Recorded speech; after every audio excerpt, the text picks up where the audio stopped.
my name is Peter Lewy, and I'm a cello teacher in New York City.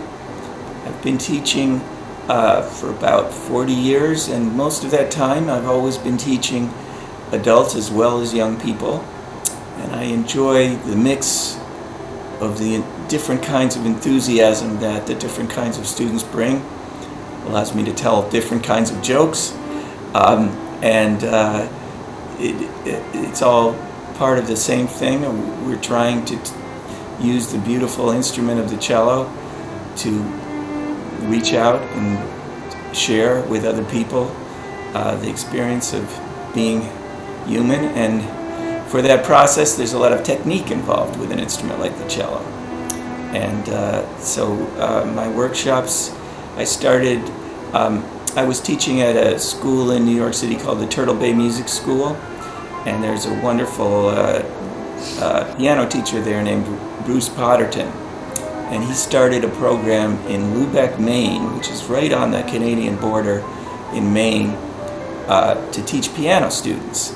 And he was just up there in a little house, and he had a few rooms in the back where he put up egg crates and put some pianos in there, and he was just teaching piano.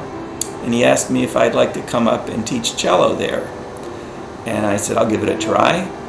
I went up and I had 4 students the first year, and the next year 20 signed up.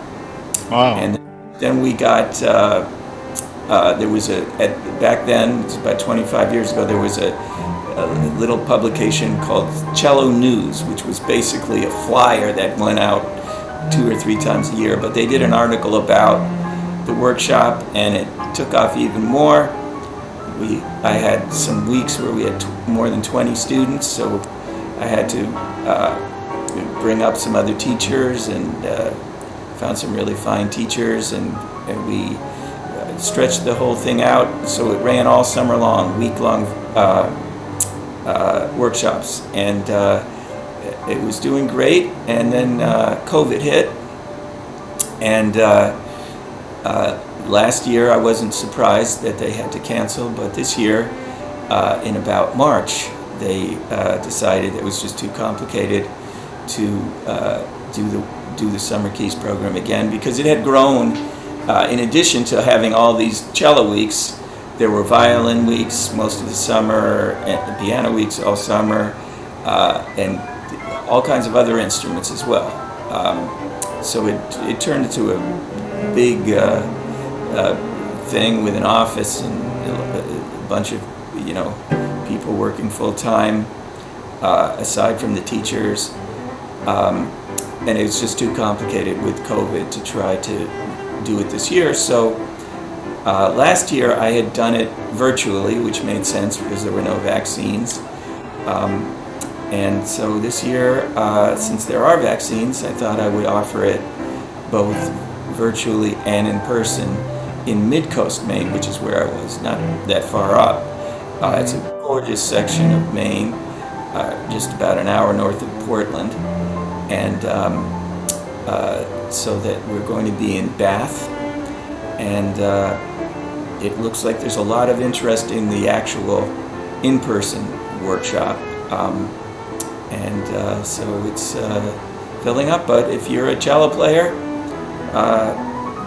please come to our website, www.midcoastcelloworkshop.com, and you'll see a lot of information, some nice pictures, and frequently asked questions, and I'll try to tell you a little bit more about it here too.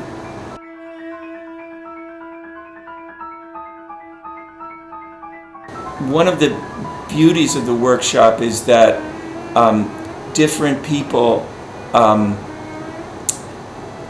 you learn from each other, even from the people who are less experienced, seeing Right. how they develop. So it's an opportunity for, and the thing about it is a lot of us end up practicing alone in a room, and meeting other people, playing with other people, can be very inspiring and helpful for to give you some energy to go through the year. One of the things that I think is most valuable about the program is that it helps you identify what you need to do during the course of the year.